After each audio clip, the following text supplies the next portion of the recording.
Matt behind you. I'll say that when we're going through stream.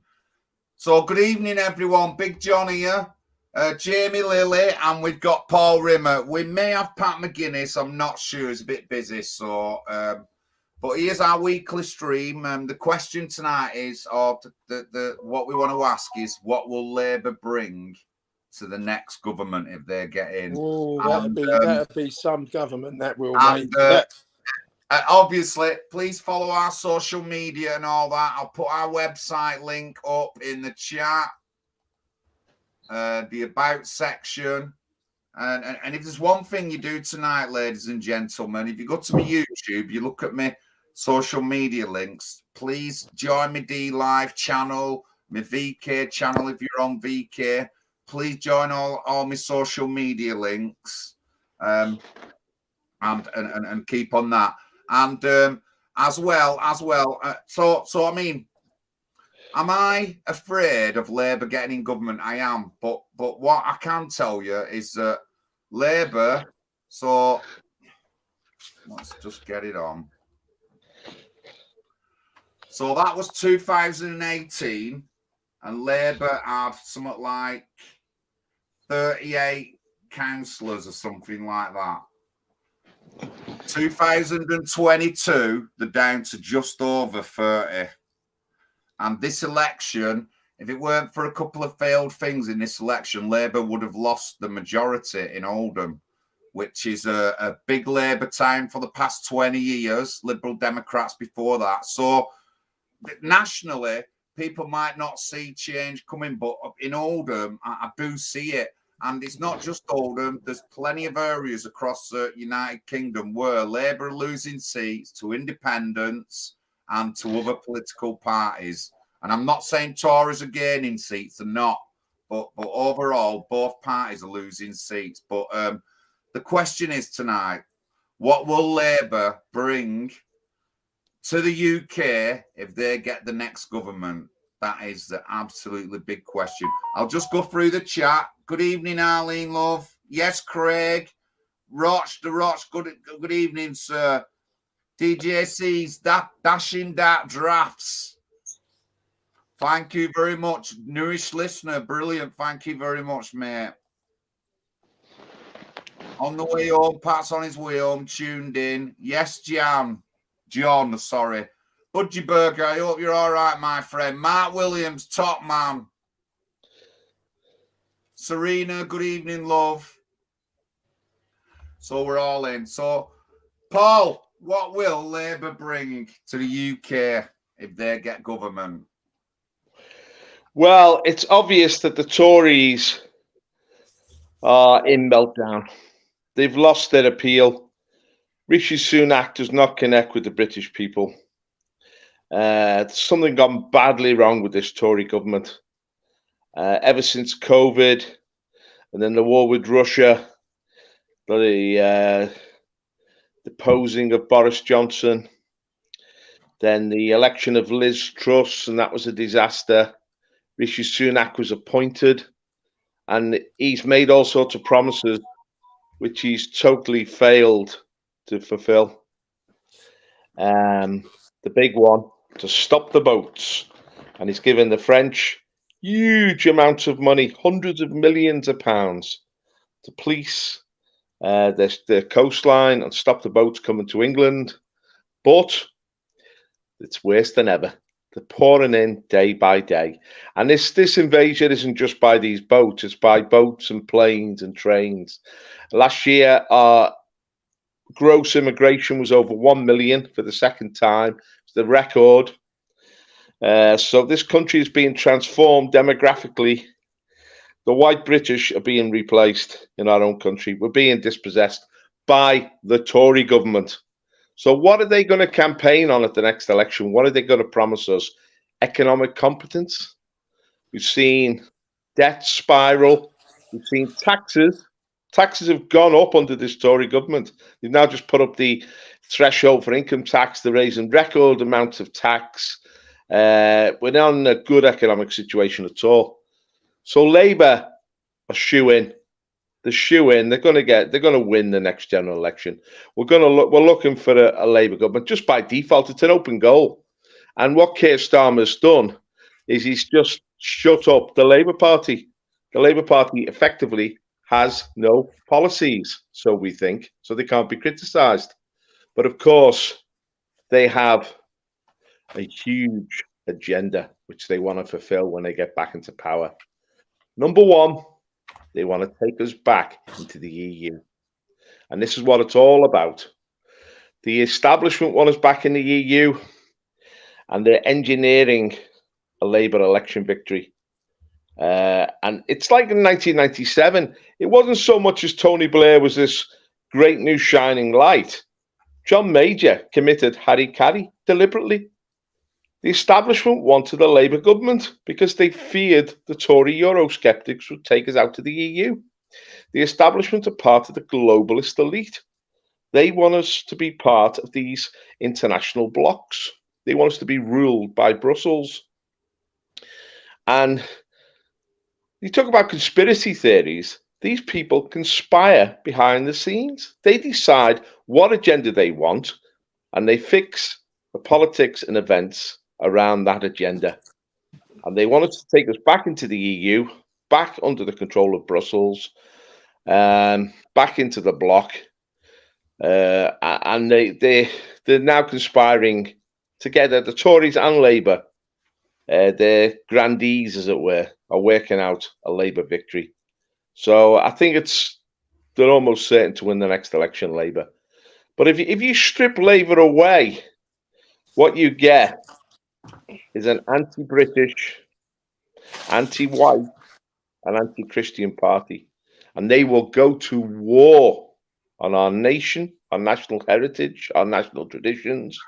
They will go to war on the family through feminism and through promoting the homosexual agenda. But the Tories have already done this.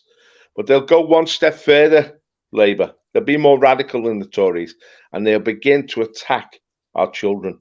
This is a red line they're going to cross, and it's going to cause chaos in this country. They're going to promote transgenderism. They're going to promote full-term abortions, even infanticide. The radical Democrat agenda in America is going to be absorbed by the Labour government, and it's going to be their blueprint. So you're going to see immigration. What about immigration? Well, this is the attack on the nation. They'll effectively do away with the border. They'll do what Olaf Scholz is doing in Germany now. They'll be sending planes to Africa, Southern Asia, to bring in the immigrants by the plane load. Millions will come in. We'll see a demographic transformation that we never believed. Our cities will become minority British, city after city. Not just London, not just Leicester, not just Luton, but Liverpool, Manchester, Leeds, Bradford, Newcastle. We're going to see a population replacement. This is the fulfillment of the Clergy plan. This will be on the top of their agenda. Now, we're seeing this in Canada now. Justin Trudeau is saying, we don't want traditional Canada. We want a new Canada. We don't want the Canada of yesterday. We want the Canada of tomorrow. So what they're effectively going to say to the British people is, you're redundant now, whether you like it or not. You're out of here. And your cities, your homes, your schools, your hospitals, your nation itself, your land is going to be taken from you and given to a horde of third world immigrants. And you're just going to have to lump it, because there'll be no effective resistance. We can talk about what the resistance can be in a minute, what the fault lines will be, because they will overreach and there will be a reaction. But I'm telling you, this next Labour government is going to be political correctness on wheels. And we're going to experience a horror story that we never imagined, but it's already unfolding now. Right, Jamie, what do you think Labour will do? I'm sure you're going to agree with back to the EU. Well, look, first of all, I want to associate myself with everything that Paul said. And it's not very easy coming on after Paul, because he goes through things, but slightly different. I'm gonna come slightly differently. First of all, I'm going to look at this government, because the ramifications of what this government leaves behind.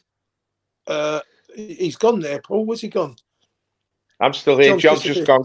I'm still here. Right, so, I'm still here.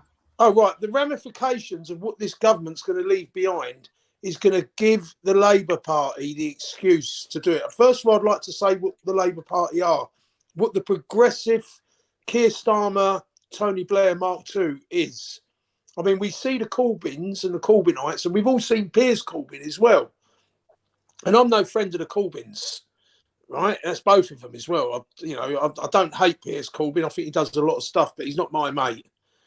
And Jeremy Corbyn, well, I don't like him at all, but I don't think he's as radical as what these progressives are. I think these progressives, we see it under Bill Clinton in America and Tony Blair in the UK. In Great, I don't like saying the UK because it's a PLC. In Great Britain, these people were so radical. It was like off the Richter scale. They were just literally the most extremist. They pretend they're progressives, they pretend they're the middle of the road, and it's the complete opposite. They are so dangerous. It's literally beyond anything we can imagine. So they're going to use the fact that I believe Rishi Sunak was brought in a financial coup d'etat because Liz Truss beat him. The membership preferred Liz Truss. Boris tried to stand against him, but they got Penny Mordaunt to stand against Boris and then undermine Boris because it was going to go back to the membership again. And the membership didn't like Rishi Sunak, and they were determined to get Rishi Sunak in. So Penny Mordaunt undermined. She was obviously promised a job to carry on being the House of Commons leader. So she sold her soul, really. Anyway, Boris had to stand down because a lot of support went to her. And then you think, oh, well, let's see if she stands against Sunak. No way, she stood down. It was all about getting Rishi Sunak in without going in front of the membership because they didn't like him. So why is it so special to get Rishi Sunak in? It was a Bank of England, in my opinion, financial central bank coup d'etat. He is very important for the globalists because his father-in-law owns all the companies to bring in CBDC, central bank digital currency. And now what triggers a central bank? I mean, my personal opinion is Project Sandman, where Saudi Arabia and about 100 plus countries turn their back on the petrodollar. And if they turn their back, correct me if I'm wrong here, Paul, if they turn their back on the petrodollar, that also means sterling and the euro currency, because they're all fiat currency.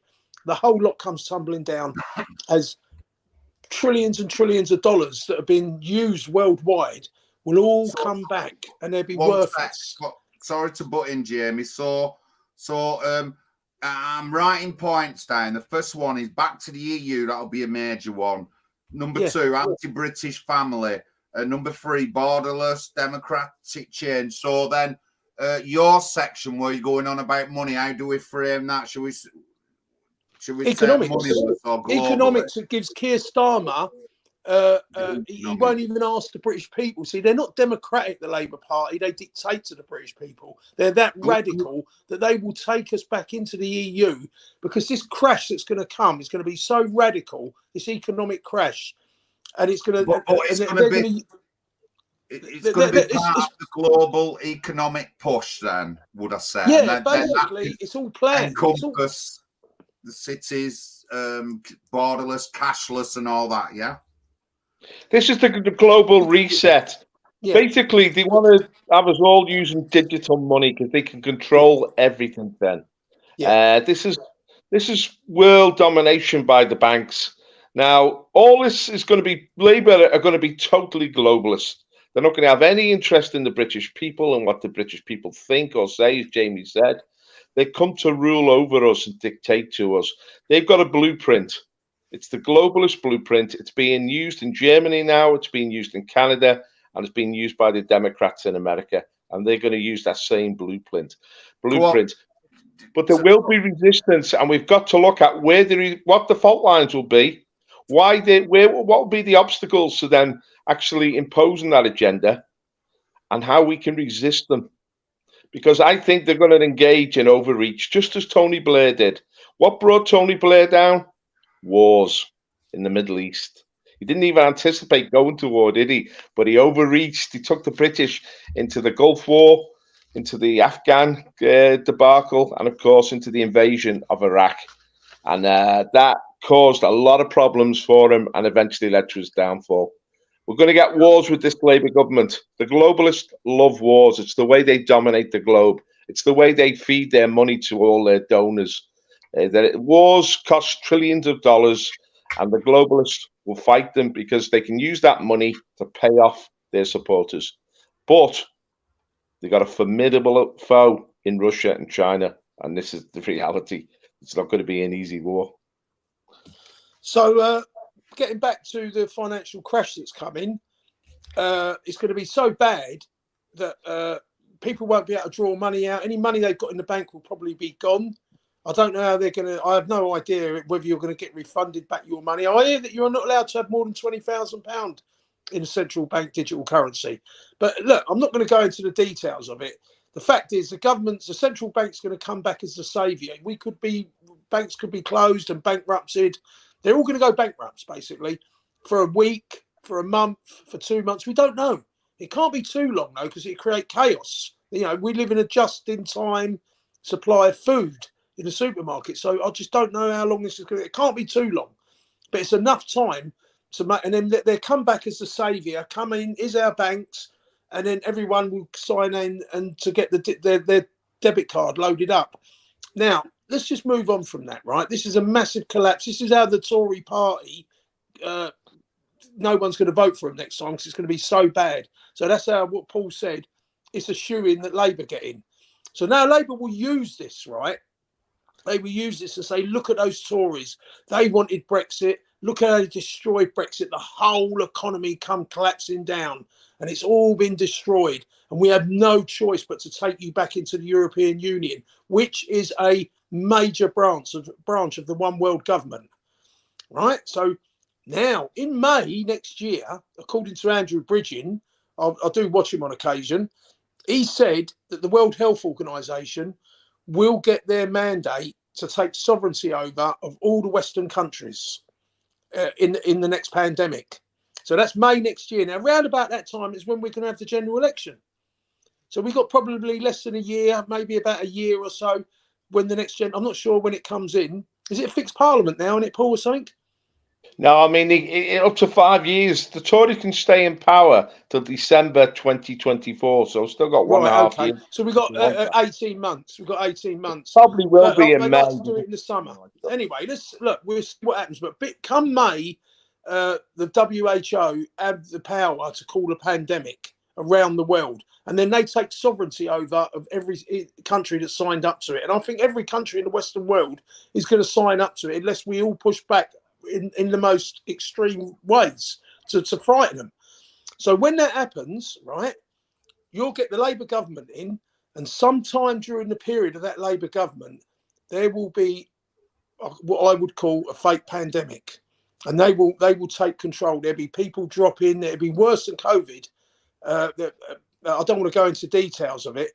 But so then what you've got a Labour Party taking us back into the European Union, which is a branch of the one world government. You've got the WHO, which is a branch of the United Nations, somewhere along the line going to take control of our country. And then what will happen is people like Keir Starmer, Tony Blair Mark II, will say, well, it's nothing to do with me.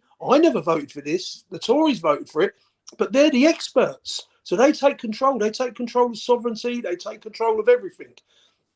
Now, I'm trying to say to people, we don't know what's going to happen with the pandemic. But I'm giving you a scenario of where the climate change could come together like a jigsaw puzzle with the World Health Organization. And they could say, we have got an emergency in sub-Saharan Africa. There's people starving, or there's some, and the climate's changing, and the desert's spreading further south, the Sahara Desert, and we've got these massive uprooting of people. And they might say, we have to take these people in from sub-Saharan Africa, and it could be like 6 million a year. So when I say 6 million a year, I'm not saying 6 million a year in the whole of Europe. I'm saying 6 million in every major country in Europe. Obviously, the smaller countries might only have to take 1 million. Now, compare that to what Paul just said, that we've had 1 million in our country this year and the year before. we could end up start having 6 million a year. There are United Nations projections where they're going to flood Europe and North America with hundreds of millions of people from the third world. So we know that this could happen. So there we've got Keir Starmer taking us back into the European Union. We've got the World Health Organization taking sovereignty over, and God knows what they would do. They would do mandatory vaccines. This is what the FEMA camps have been built for.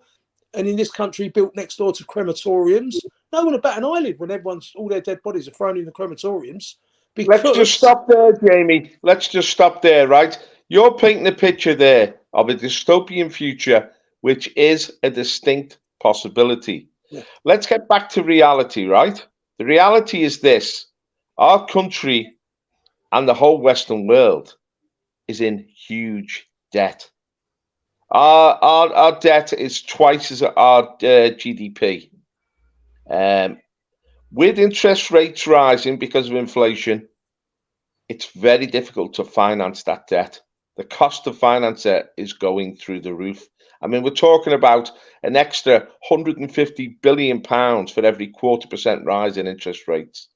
We're heading for an economic recession, a deep recession, which will see property prices fall, which will see banks, because banks have lent all this money on the basis of a property boom. Banks are very exposed to the debt and to the property market.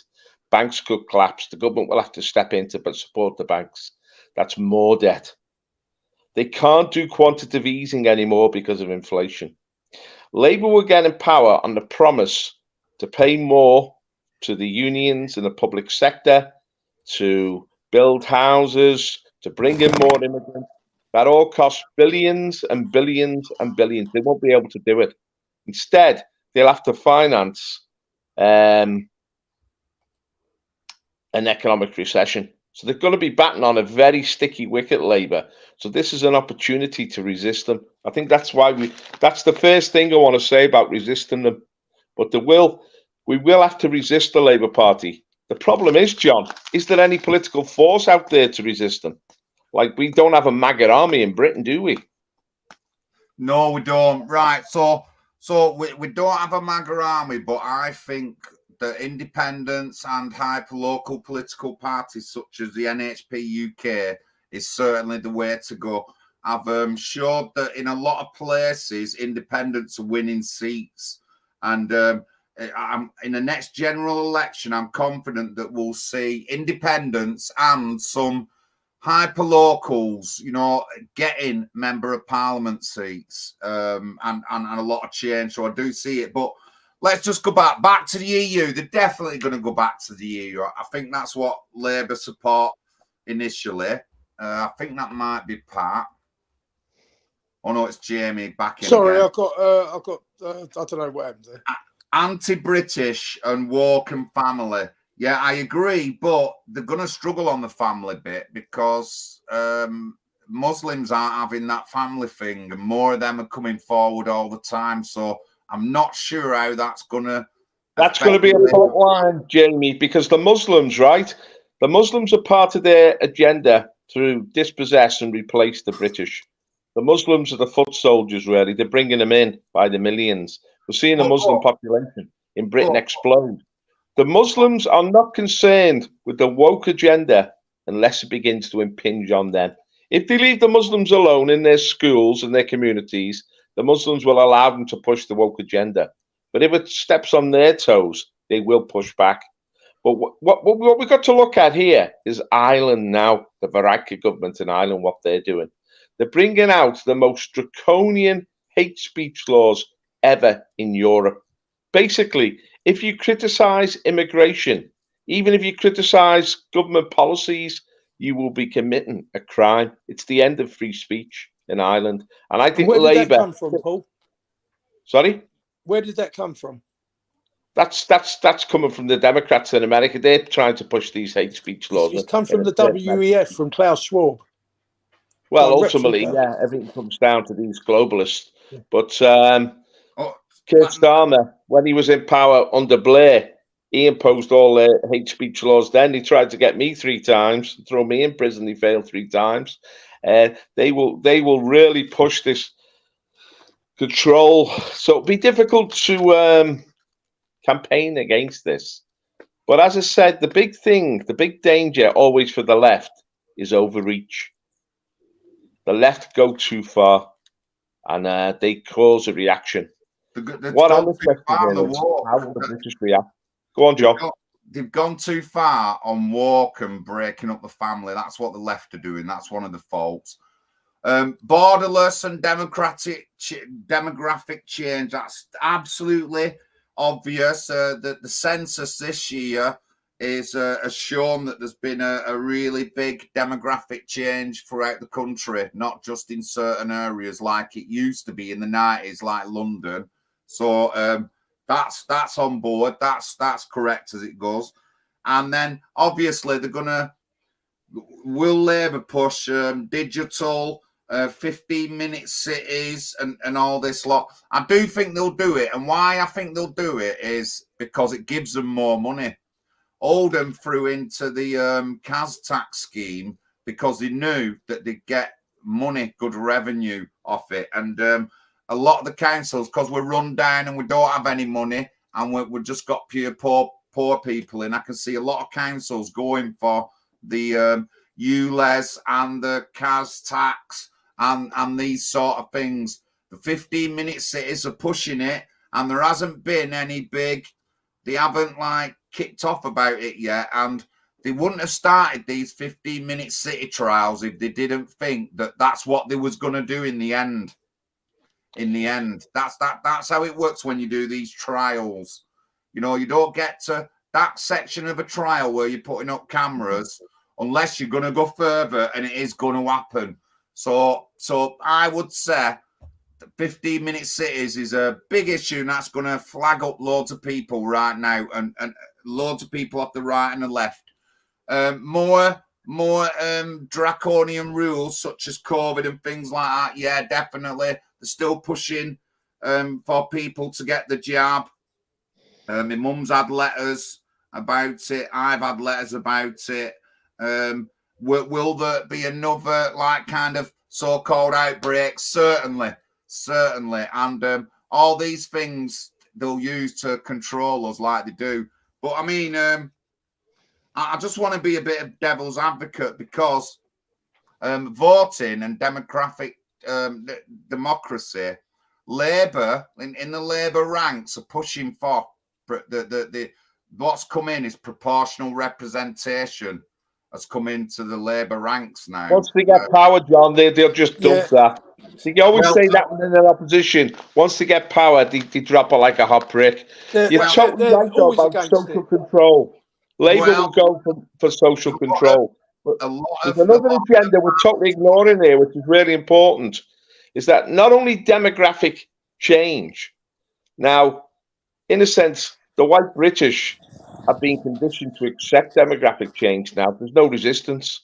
But it's going to be accompanied by affirmative action, not only in the public sector, but in the private sector. White British are going to be put to the back of the queue for everything, for healthcare, for housing, for employment, for any services, but also for jobs. You'll see in all the higher echelons in industry and the state, the Indian invasion, the Pakistani invasion, the African invasion, our country will look totally different. Now, they're going to need control, because it will be the anti-white agenda will go too far, and there'll be a reaction to that, because just as the attack on children will go too far, they'll cross the red line, Labour, but it's built in.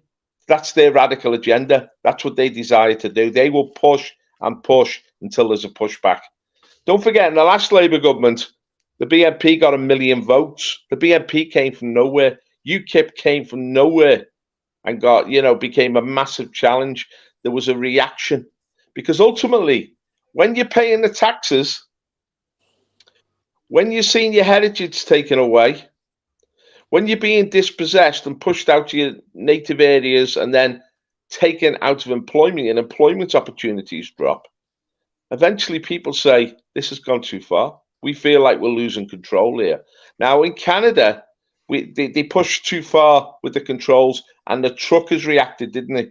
The truckers reacted, and that broke the COVID controls. COVID was about control. If they feel like they've lost control, they might induce another phony pandemic in order to impose control again.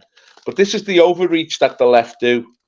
Now, Right. what we need now, I will just say this: we need to be aware that we've got to build resistance now and be ready for these things. Right. Go on, John. Well, I've got to go back to the proportional representation. I've put a link in from the Labour Policy Forum, and it's been highlighted by major people. I mean, this would be all right for Labour initially, if you think about it. It would be in Oldham because more people vote Labour in Oldham, so they'd win outright every time.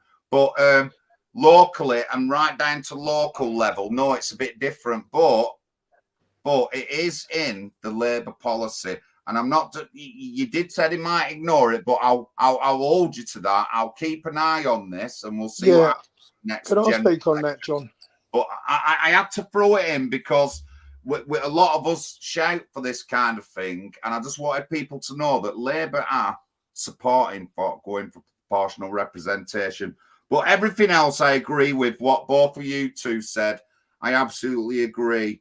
I'm not so much know about the financial side of it, but anybody with any common sense can see that there would be an effect on economics and finance. You don't have to be a financial or an economic expert to realise that there would be effects. And if you ask anybody in the country now, left, right, centre, they'll all say there's going to be an effect on financial and economic things. But that's what we got. Them big 4 points off it. I mean, immigration.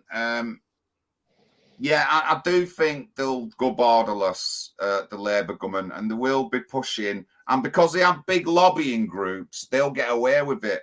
They'll lobby to get people in and stuff like that. I know it's going to change, and it all goes back to what is it now? The clergy plan, is it? It's an old writing, yeah. It was written. Yeah. How many years ago was that written, Paul? Interwar, 1920s. So it's a long-term plan. This is probably a bit of a throw-off from the what they called the group the Frankfurt Club that went to New York in the 30s, and they realised, John, that when they went to New York, they'd been playing the bourgeoisie against the proletariats to create a worldwide revolution, and it wasn't working. It wasn't working in the English-speaking world. So when they had to get out, because in Germany things changed in Frankfurt in the 1930s, they went to New York, and then it hit them like a bullet hit them, and they realised that they can use race rather than the bourgeoisie and the proletariat. They saw New York and they went, "Oh my God, that's the way to get the world revolution, is use race." And when we go back to you, and then someone said to me, "Hold on a minute, Europe's all white. How are you going to use race like you've got in America?" They said, "Oh, it won't be all white for long." Yeah. And that's why post-war, that's why they created immigration. But getting back to proportional representation, I 100% agree with what Paul says. I mean, the Lab Con are the two that are always dead against proportionalisation voting. Look, they've got a cosy little club. Why else would they let anyone in? They're never going to let anyone in. The only way you get in is first past the line in this country, and that's the way it's going to stay. And the sooner, I don't think it'll stay like that. They can't afford it, because you've got parties like us, and if we're putting radical policies out, like getting rid of income tax and the central bank, it frighten the life out of them. They're never going to let us in. We have to, but that is the reason why, as the National Housing Party, we have to be national and stand as soon as possible everywhere we can. It might be a financial strain, but there is no choice because time has run out. This is the last chance. Salute. Will do. I'm absolutely confident that things will change. Me, certainly on a local level, it will change. It will definitely change. So What do you mean it'd change on a local level? What, proportional representation? No. The way people are voting. It would change on a national level if the people stand. No, forget the national level. We can't. There's no way we'd be able to do anything on a national level right now. Right now, we have to focus on local level. And local level politics is where the votes are changing, not the general elections and that. You're more likely to get a seat definitely on a local council than you would anything else. You know what I mean? But I'm just saying, the things is changing. That map behind me, 2018, Labour had 40-ish seats out of 60 in the council. Now they're just over 30. So votes are changing, and the Conservatives haven't gone any more extra up. More people are voting independents. The next couple of elections will be more independent councillors breaking up councils' control, and Labour won't be able to vote all the things in. Once Labour lose a majority in Oldham, they won't be able to push so easily certain things that they want and stuff like that. And that's how it goes. But you're right, John. Things are changing. Right? But if you look around at Europe and you look around in the United States of America, you see it changing on a national level. And there's no reason why that can't happen here as well. Yeah, it will do, but we can't change. We haven't got time to hang around. Local level first. That's it. We can't change it without doing a local level first. We can't jump up any rungs of any ladders. In America, the Democrats, right? What the Democrats are doing is they're enhancing the centre. They're enhancing the power of the federal government. The left are intoxicated with control. They love power, and they love to control from the centre. They love to dominate everything else. So they're going to make the centre stronger in Britain. Westminster is going to take control of everything. But the weird thing is, the more they take central control, the weaker the borders become. The more law and disorder there'll be. The more anarchy will seep into our society. And that's where the reaction will come on the local level. That's where it will be local, because you won't be able to overthrow the centre. It will be too strong initially. But there's another factor, and we're seeing it with the Democrats in America, is the left is very incompetent. It messes everything up. It gets everything wrong. It overreaches. It spends too much. It taxes too much. It kills off growth. It gets embroiled in foreign wars and foreign engagements. It upsets everybody. So what you're going to see is turmoil. The centre will get stronger in Britain, like it is in America with DC. Westminster will take control, Westminster, but it won't be effective. And like with the BNP under Labour, the BNP won hundreds of council seats. The rebellion started at a local level. I remember it was in Burnley and Blackburn and places like this, where the BNP were winning seats. Right, Pat's coming in. Look at that comment. Hi, John. I live in Bedfordshire. The independents now have the majority, Central Bedfordshire Council. That's how it's going to end up going, guys. It has been red and blue for a while, but that's how it's going to go. So things are changing. Thank you for that. Always on the foot. Thank you for that, mate. Pat, have you heard what's going on? Yeah, I've been listening to the stream. Sorry I'm late, guys. I had some things to take care of, and interesting conversation. The Labour Party. Yeah, I mean, what people have got to remember is the Labour Party are divided just as much as the Tory Party are.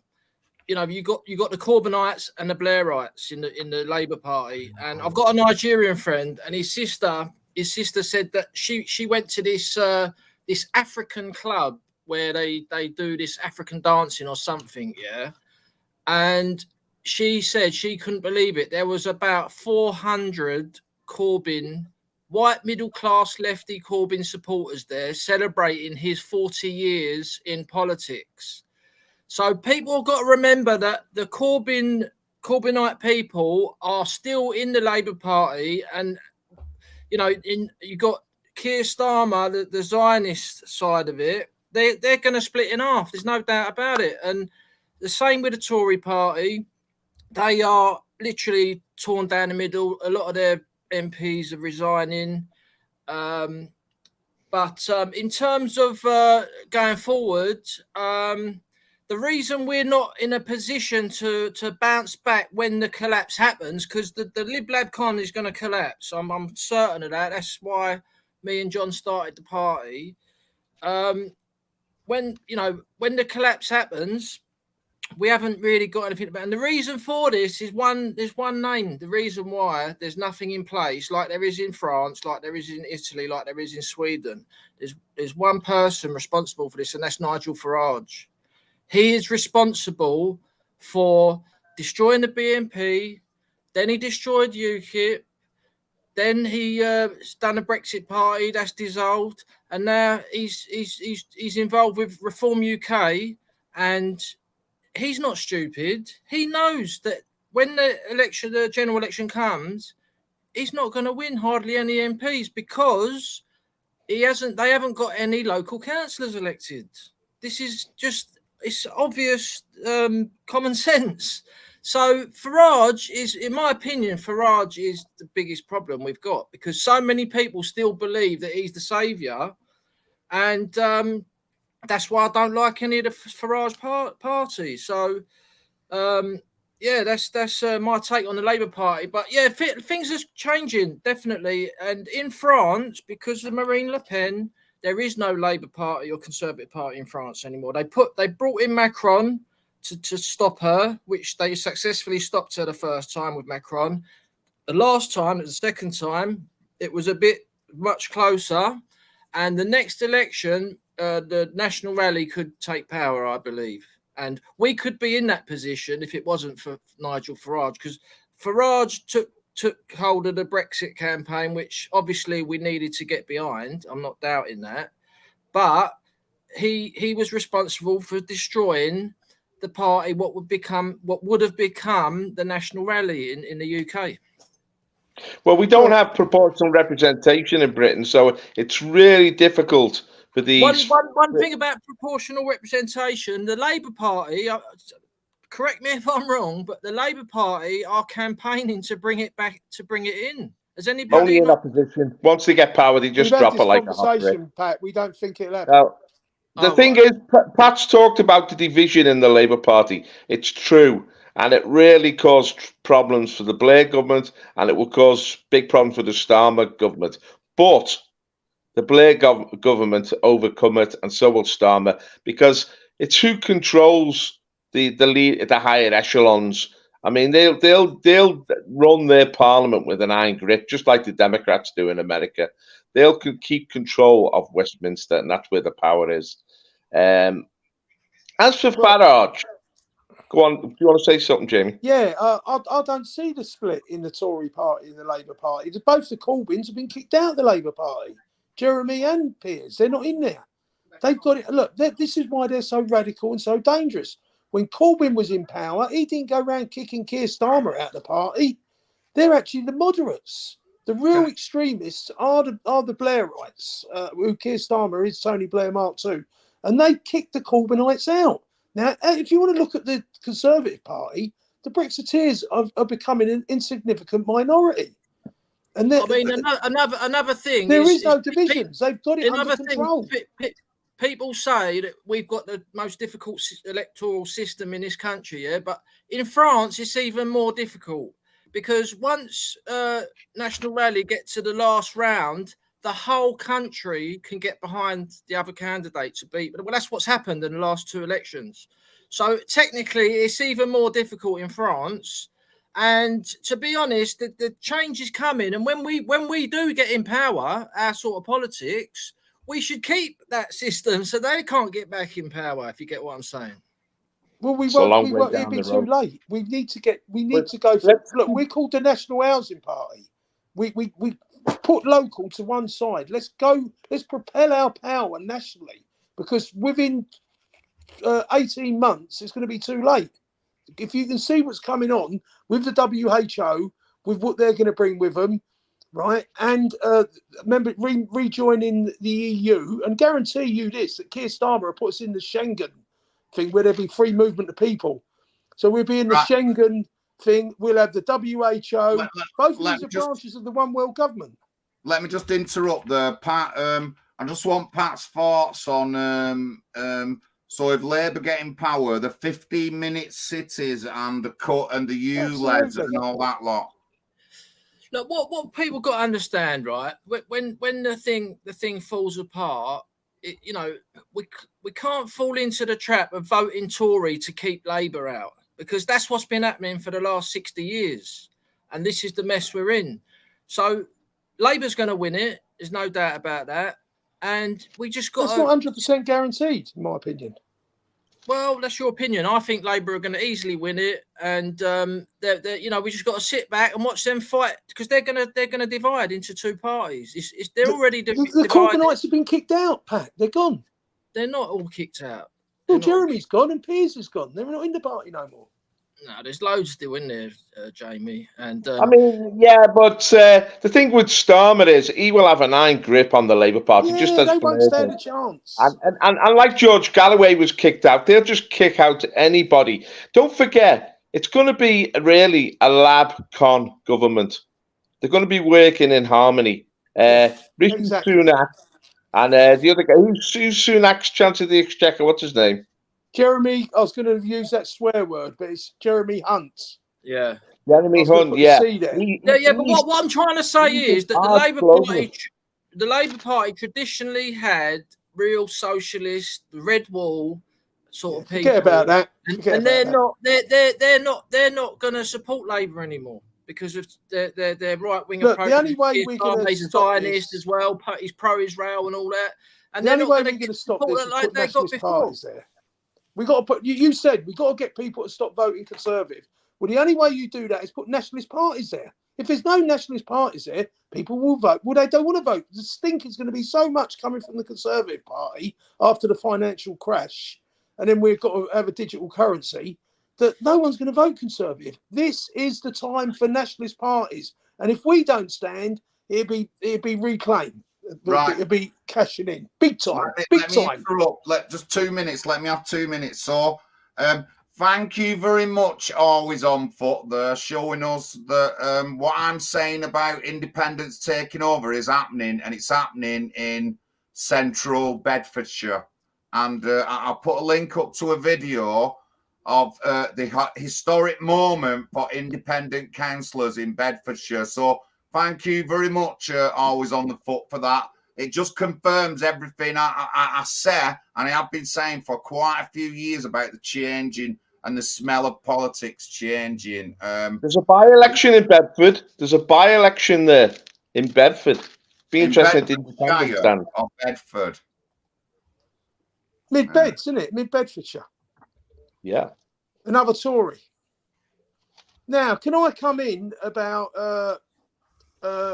I want to say something about Lawrence Fox. What you were saying last week, you find it difficult to understand the middle classes.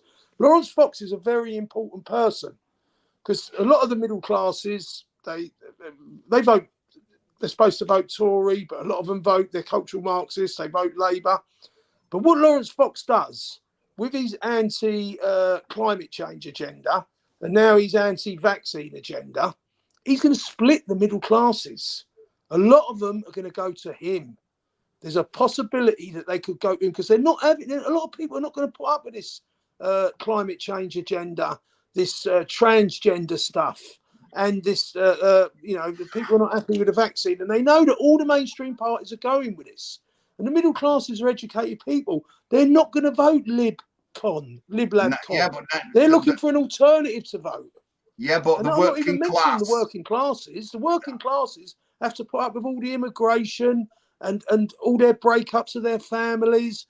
This is the time for nationalist parties to stand in Westminster. And if you don't do it now, forget it. Because let's go back to the orthodoxy of Nick Griffin in the BNP, who told everyone that the way you build up a nationalist party is that you build it up in the way you two guys are stating, right? You build it from the bottom up through local councillors. right? And you build up and you establish yourself a foundation and you build it. And that is a really, really good idea. No one is going against that orthodoxy of what Nick Griffin. Yeah, but the trouble is, it's out of date, John. My mate. Time has run out. And if you don't believe me, go and ask Nick Griffin. Now, Paul Rimmer says that he's a little bit off the mark. I get you, but yeah, but Lawrence Fox is middle class, like you said. My working class friends are not going to vote for Lawrence Fox. Yeah, but we're talking about the whole country here. I know, but you need the working class votes like the UKIP did to get that 3 million votes. Well, yeah, but we can give an alternative as a nationalist party. We're either a national housing party or a local housing party. What do you want to be? You can't be. No, we want to go national, but we're not. Well, you we're haven't not got time to wait for the amount of years. Listen, how can you win a national election if you haven't even got a local election? Because the orthodoxy is not going to win nothing. He's not going to win. Let me finish off what Nick Griffin said. Nick Griffin said years ago that you build from the bottom up. And as I said, I totally agree with that. That's the way forward. But the trouble is that is outdated, because Nick Griffin will tell you that we've actually run out of time. He actually doesn't even believe in any democratic elections. Paul Rimmer doesn't agree with that. He believes there's still a small window of opportunity left, but it's a very, very short window. We haven't got 5 years. We've probably, this is our last general election chance, because it will be 5 years for the next one afterwards. So this is the last chance saloon for nationalist parties. And if you're thinking locally, well, there'll be other nationalist parties, John, and they're called the Reclaim Party. And Paul Rimmer mentioned it in the last thing. They will be the leader of the right. Reclaim are not a nationalist party. We'll just be a local national, nationalist party. Yeah, I know. We are a national Reclaim party. Are not a nationalist we party. Are a national party. Well, they really see they're not conservative. Listen, Jamie, listen. We are a national party, but we're not going to win. You're not. You're talking local. You're talking local. You're talking local. I think this sense of urgency is very important. That's how you build up to be. But you've got to be realistic on what we're capable of. Nick Griffin, who created the orthodoxy of building from the bottom up, will tell you there's no time. That orthodoxy is now outdated. Well, if there's no time, there's no time. But there's time for one more election. We're going to try. No, we have to go back to what this stream is about. Hang on a second. This stream is about the next Labour government and the chaos it will create and the turmoil it will create. The question is, how do we resist it? And how do we mobilise the people to stop it and overthrow it? Now, we've got to, obviously, as I said earlier, the initial response will be local, because that's where the turmoil will be felt. But we need an organisation which can take that local turmoil and turn it into a national crusade against the Labour government. The BNP did that, and then the baton was passed to UKIP, and UKIP managed to get winners the referendum. It was a phenomenal achievement. Now, Farage believed that he could infiltrate the Tory party and that the Tory party would carry out the national revolution. He was wrong. Then the globalists have got this Tory party by the short and curlies. We're going to need another vehicle, right? We are going to be part of a movement, a nationalist movement, which is going to come with the election of the Labour government. It'll be other parties involved as well and other groups, but we've got to play our part, and we've got to have the deeper narrative to understand what is going on and how we resist it. This is what these talks are about here now. We are building locally, but we need to build strength. We need a lot more people involved. We need a lot more financial background. We need a lot more activist input. We have to create the network. My appeal to people watching the stream is this: join the party, get involved, give us the option to go national by creating branches in your own towns, in your own cities. We build locally, we campaign nationally. That's our goal. And we want to do it with a sense of urgency. Don't think we can just leave this off.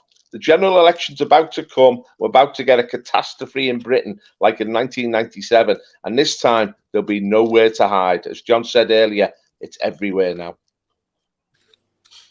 You've got the world government from the WHO coming in, and you've got the European government from the European Union with the Schengen. What do they call it? The Schengen free Schengen movement of agreement. people. He won't just take us in the EU. He'll put us in the Schengen.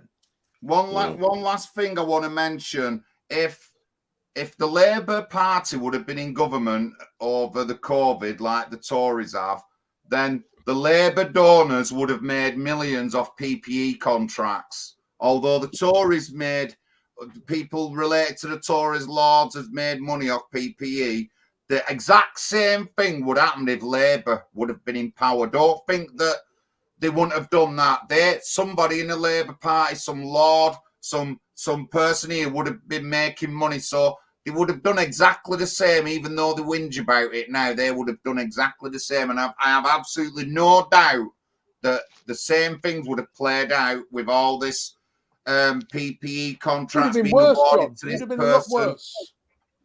Probably. Not probably. It would have been a lot worse. But I've no doubt about that. But we can't deny back to EU, anti-British woke family, borderless global economic reset, going education in schools, 15-minute cities, demographic change, all that is going to happen under Labour. There is a couple of things we talked about. We talked about the proportional representation and stuff like that. But I think them 4 things is bad enough for everyone. I mean, I took my kids out of school. Labour wouldn't allow you to homeschool your children to make sure they force that sexual education on your children. This is the radicalisation of these people. They're going to destroy the family. That's part of Karl Marx's Communist Manifesto of 1848, break the family unit. And to do that, they need all the kids in the school. They wouldn't have let me take my kids out of school if we'd have had a Labour government in. I doubt it was Boris Johnson that called the English-speaking world to stop the COVID lockdowns after the Canadian truck drivers. It wasn't the Canadian government, it was Boris Johnson. And once Boris spoke as like the unofficial head of the English-speaking world, not including the United States, of Canada, Australia, New Zealand and Britain, then it all collapsed. It all collapsed because it was the truck drivers, like Paul articulated earlier. But it was Boris that said, that's it, we're stopping it. Right, and got that's because they pushed back. Right. Would Labour have stopped? I doubt it. One bat, just let's say pack one bat. So we've got a big event happening this weekend in London. National Housing Party, United Kingdom, having an event. Speakers, all the speakers on this panel will be there speaking. If you want to come to it, please get in touch with us. Our emails are on the screen now. And we do need donations for recruitment leaflets to start working in local elections and preparing the ground for local candidates to stand. So please donate to us if you can. Our PayPal donation link. Put that in the chat, John. And if you want to see our website, nationalhousingparty.uk, you can donate on there as well. You can join the party, £22 a year. £12 unwaged. We're getting members. We're growing. There's a number of people saying they want to stand for us at local level. We didn't set the party up to stand in general elections or parliamentary seats because it's out of our league. Simple as that. We haven't even got a manifesto properly made yet. And we're starting small. Small acorns will grow big. I just want to butt in there, and I think I can more or less confirm that we're going to have another candidate in the Wirral this year.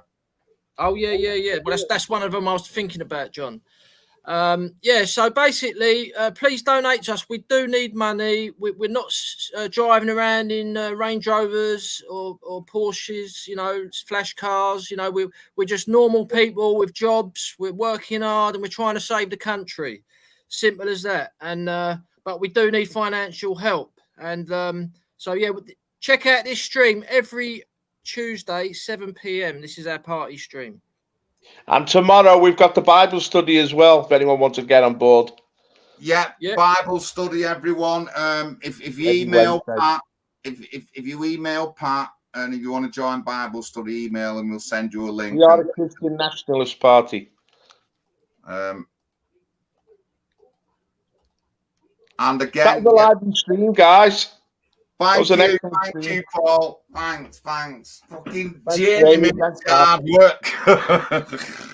Yeah, it was a good stream, that. See you guys. Well, if you don't have some fiery debate, it's meaningless. Yeah, Cheers, I know. guys. That's See what you they next want. week.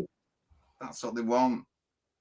Right, Pat's gone. There's only me and Jamie left. Thank you, everyone, for tuning in. We had a good run How of many 40 did you have odd. on, John? How many did you have on? Well, we had 40 odd on YouTube at once, and that's pretty good. So I reckon the overall views will end up being pretty good there.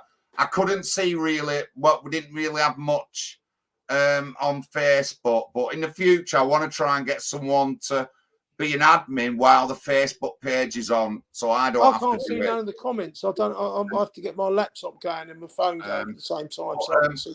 Thank you very much, everyone. That's NHP UK Party Talk. I put the link to the website in the chat. Don't forget, we do need donations. I know we'll mither about it, but at least you know we're doing stuff.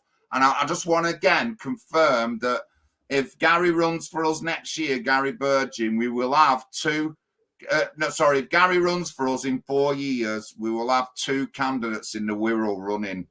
We will have two candidates in the Wirral running. And... it's a really good area. Both candidates are right out there, so that's coming. But thank you, Jamie. Thanks a lot, and I'll be in contact. Thanks a lot, John. See you later, everyone. See you later. Thank you, everyone. Thank you very much, guys. Thank you.